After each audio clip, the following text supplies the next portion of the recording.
Greetings, my beloved earlenders. Welcome back to Imagination Station. It's your favorite author, Lisa Walker McCrae, with another compelling story time from the pages of my novel, A Peculiar Kind of Love. Remember, you guys, this video is for entertainment purposes only.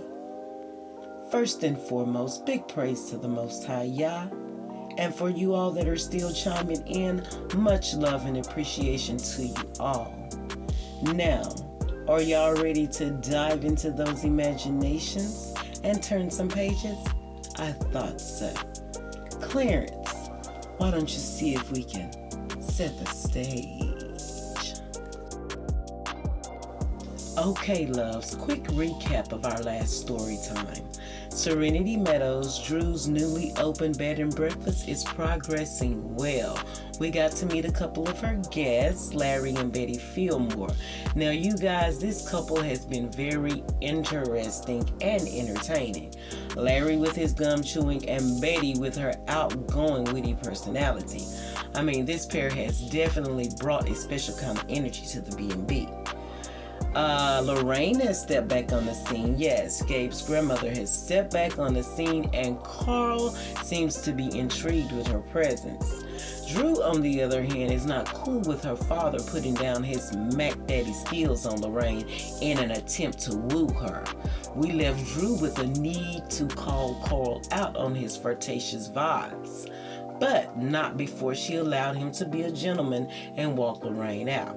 So let's get back into it and see what a day at Serenity Meadows holds. Betty is on her way back upstairs from the pool, and she heard Gabe's laughter coming from the playroom.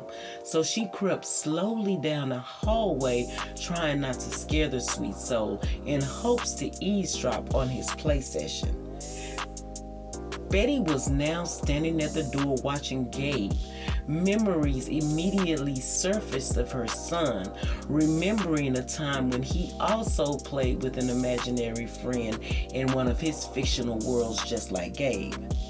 Betty was now consumed by her memories. The laughter of her son echoed in her head. Gabe was now tugging at her hand, but Betty was so lost in the memories she didn't notice him until Gabe placed a kiss upon her hand, interrupting the memory. My auntie always says, when happy tears come out, Yah is about to show out. Betty looked down at Gabe, handing him the biggest smile, dabbing at the escaped tears. She told Gabe his aunt was an extraordinary woman. Then she asked his name. Gabriel Yahim Tate is my name, but everyone calls me Gabe. Betty was taken in by Gabe's charm and sunken dimples. She told him she was pleased to meet him and he had a beautiful name. Then Betty introduced herself. Looking up at Betty with bright almond eyes, Gabe asked, "What is your grown person's name?" At the same time explaining his auntie Drew told him never to call a lady in her prime by her first name unless she said otherwise. "Oh my," Betty uttered. Stunned by his explanation, she asked Gabe how old he was. "Yes, ma'am, I'm 4, but not for long." Gabe crashed the 2 cards he played with. "I'll be 5 on November the 15th. That's in 5 months. Gabe was now holding up 5 fingers. Betty laughed at his innocence, complimenting Gabe on how intelligent he was for a 4, almost 5-year-old. She then told him he could just call her Miss Betty. "Why are you crying, Miss Betty?" Gabe asked without warning. Betty covered her heart, handing Gabe a sorrowful smile. His innocence made her hesitant to explain, but Betty kneeled down anyway, informing Gabe she had a son about his age, but he was no longer here. Gabe wiped Betty's face. Placing his hand over her heart, he spoke. "But he is here, just right here in your heart." Gabe went on to explain. He told Betty his mama was in his heart too, because she was no longer here either. "My mama's name was Chantel, and my daddy says just because she's not here in real life doesn't mean she's not in my heart." Gabe ran off to play, leaving Betty amazed. Her heart was filled with joy. Watching Gabe in wonder, Betty wished for one more hug from Jacob. out of the mouths of babes, huh? Children will definitely put something on your heart and mind to think about. Believe me, I know. We have 11 grandkids, and it is never a time one of them don't say something that will make us think. For real, for real. Anywho, moving forward, Drew stood behind the check-in counter waiting for Carl to return from walking Lorraine out. She was trying to figure out the best way to tell him to stay away from Lorraine. A few moments passed. Carl entered tugging at his oversized belt buckle. So, that's Lorraine, Gabe's grandmother, huh? Drew eyed her father. She could see the inquiry was for his own personal investigation. Dad, no. Lorraine is off limits. Drew walked into her office. Carl hurried behind her, trying to make less of the situation. He asked Drew, so it's a crime to ask about Gabe's grandmother? Drew laughed, taking a seat behind her desk. She eyed Carl as if he should already know the answer. So, is she married? Drew made it clear that she wasn't going to play Cupid, and Lorraine was definitely off limits. So, she's not married. Drew sighed, stating her case. She enlightened Carl. Out of the 5 years that she'd known him, he'd never been serious about anyone he dated. Carl tried to defend. Drew held up an index finger, pausing his words. But I've seen you with plenty of women to know you are not the settling down type, Dad. Carl was now in his thoughts, and so was Drew. She thought to herself how noticeable it was Carl was still in love with Joy, and that's why he couldn't get serious about anyone else. Drew felt this way because every time Carl brought Joy's name up, he blushed and laughed like a little schoolboy. Drew knew her father would never admit it, but she knew better, and she also knew if Carl didn't close that chapter of his life with Joy, he'd never move on. I resent that, Carl stated after his quick analysis. Looking at Drew's side eyes, he defended that he had no problem settling down if she was the right woman. Drew's face held a nonchalant expression, looking down at the keys on her computer. She wasn't buying Carl's bogus explanation.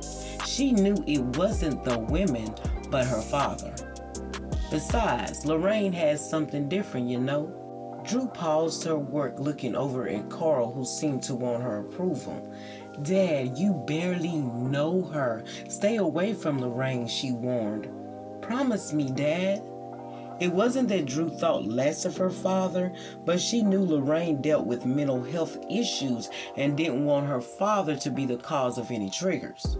Carl looked over at Drew. The love and respect he had for her wouldn't allow him to carry out his plot. So with a gentle kiss to Drew's forehead, Carl agreed to fall back. Thank you, Daddy. Drew handed Carl a pleasant smile. Shoot, she still looked good, Carl expressed, pulling at his oversized belt buckle. The hours passed. The grandfather clock chimed, breaking Drew's trance. She'd been working for hours on the books and somehow got caught up in an intimate moment once shared with Marcus. I would say it's about time for me to call it a day, Drew said to self, shoving the memory from her thoughts. Fortunately, while going over the books, Drew was thrilled to see she had enough revenue coming in and could possibly take on a small staff. The only challenge would be the interviewing process. Drew hated hiring people even when she was at Cambridge. For Drew, people always seemed to oversell themselves when she just wanted them to be themselves and allow her to see the real person, not the robot programmed to impress. Unlimited resource solutions, Drew said to self, remembering Carl's recently sold staffing company. She searched her desk for the new owner's information. Carl had given it to her just in case a matter of staffing came up. Anywho, while searching her desk for the information, Drew came across a picture of her and Marcus. Now, how did this get here, she asked self. Gabe quickly came to mind. He always asked about the man in the picture, at the same time shedding light on the fact Drew looked her happiest in the photo. Taking the picture from her desk, Drew reminisced about the night it was taken. Jay and Chantel's wedding. She smiled, admiring the picture. Now deep in thought, Drew's phone rung, startling her. She asked Self who could be calling at this hour, not recognizing the number.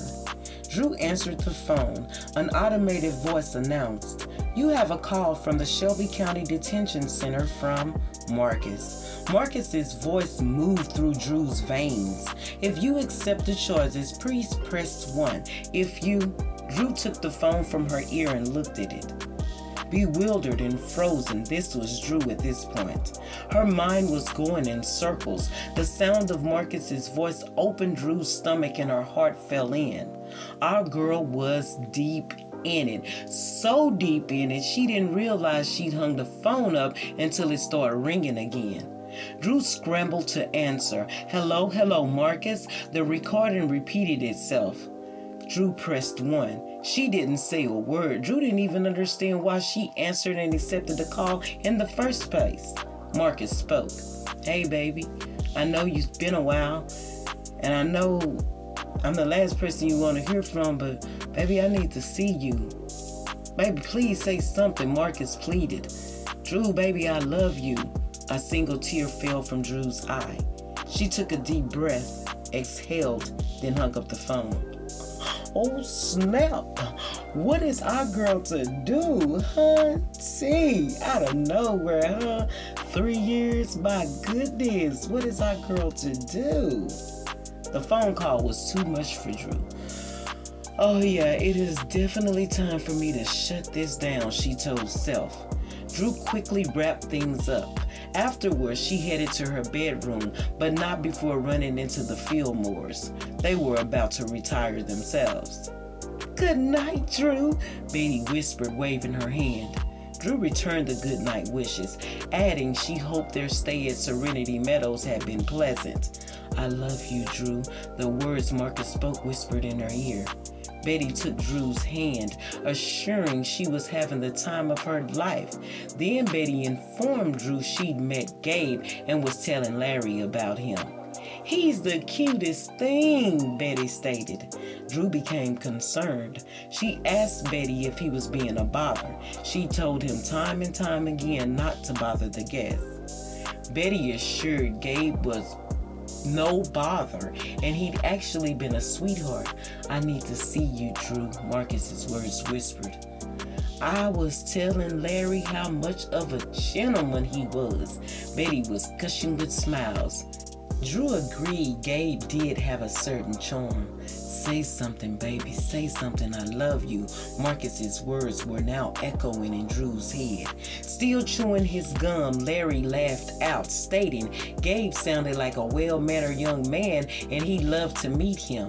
Drew gave Larry a wink, assuring he'd get his chance. Meanwhile, over at the Shelby County Detention Center, Marcus laid back on his bunk ecstatic. The sound of Drew's voice had given him life. Marcus took a photo of him and Drew from the wall, recalling the night at Jay's and Chantel's wedding.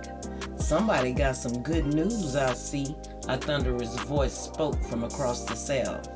Marcus was glad to announce Drew did in fact answer the phone, all while leering at the picture and smiling. "Tell me what she said, man." Marcus's cellmate was more excited than he was. Reason being, he heard about Drew for 3 years now, but her silence made him question Marcus's reality. He was sure Marcus had made her up just to cope with the inside life.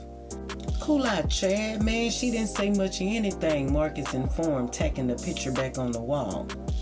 "Nothing?" Chad was confused, questioning Marcus's happiness. "Now call me crazy, but is that something to be happy about? She didn't say anything, man." Holding on to his optimism, Marcus insisted that it didn't matter if Drew said one thing or a million things. The fact remains she'd accepted the phone call. Chad shook his head. With no sugar to coat, he told Marcus he wasn't trying to be a ball buster, but that wasn't saying anything. "Look here, man, besides, if she Chad went on to explain, but his words were paused by Marcus clarifying Drew accepted the call, and that's all the fuel he needed to keep his fire burning. Look, man, I know your heart is in the right place, but give me this moment. I need something to hold on to, Marcus humbly confessed. Chad told Marcus he was just trying to look out for him. Just like Jay, Chad hated seeing Marcus get himself up like that, only to be brought low by Drew's lack of concern. Marcus thanked Chad for looking out for him, and he appreciated him for doing so since he'd been locked up, but to allow him to enjoy this moment. Chad understood. He was a very understanding man, and Chad was also a beast. Standing at 6'2", weighing about 230 pounds solid. You see, Marcus knew Chad from the old neighborhood in Shiloh City, so it came natural for Chad to look out for him. Chad was about 15 years older than Marcus, and he'd been in and out of jail for like 20-something years. So you can say he was like Marcus's mentor the last 3 years he'd been locked up. Chad could tell Marcus something. He'd lived with a lot of regrets. Spending most of his time locked up away from his wife and kids made him stone. Chad often spoke of his kids, telling Marcus that they were the reason why he was still alive. And it hurt Marcus in a way. He kind of felt sorry for Chad because the whole time he'd been locked up, Chad never had a visitor. Of course, Drew was being challenging and not visiting, but at least Marcus had Jay and his parents and Michael. Chad had no one. Chad didn't even have pictures on his wall of his children to encourage him. No phone calls, nothing. Marcus once asked Chad about his pitiful wall. Chad explained the outside world was easier to deal with if he didn't acknowledge it. Chad was now eyeing Marcus. Then he spoke. Look here, young cat. I'm not trying to piss on your leg and call it rain, but a year in here is 5 years for them outside. Keep your head straight. Marcus heard Chad's words, but trusted in Yah to put things into place. And that's exactly what Yah was doing, putting things into place. Not only for our village, but those that were connected to this village. Well, loves, that's the end of our story time. And this was a good one, if I say so myself. I kind of forgot some things that were going on in here. But anyway, so if you guys are intrigued by this story time and by Drew's story, stay with me and allow these story times to take your imagination through there. Until next time, my faithful ear listeners, Yah bless this reading and yourselves. Oh, but wait, put this in your mental. There's not one scripture in the Bible that Yah asks for our help, but instead, He tells us to be still and know He is God. We're often making things a little harder on ourselves by putting our hands in things when He simply tells us to be still. So, sit down somewhere and let Yah do the heavy lifting. It will benefit you in more ways than you'll ever think.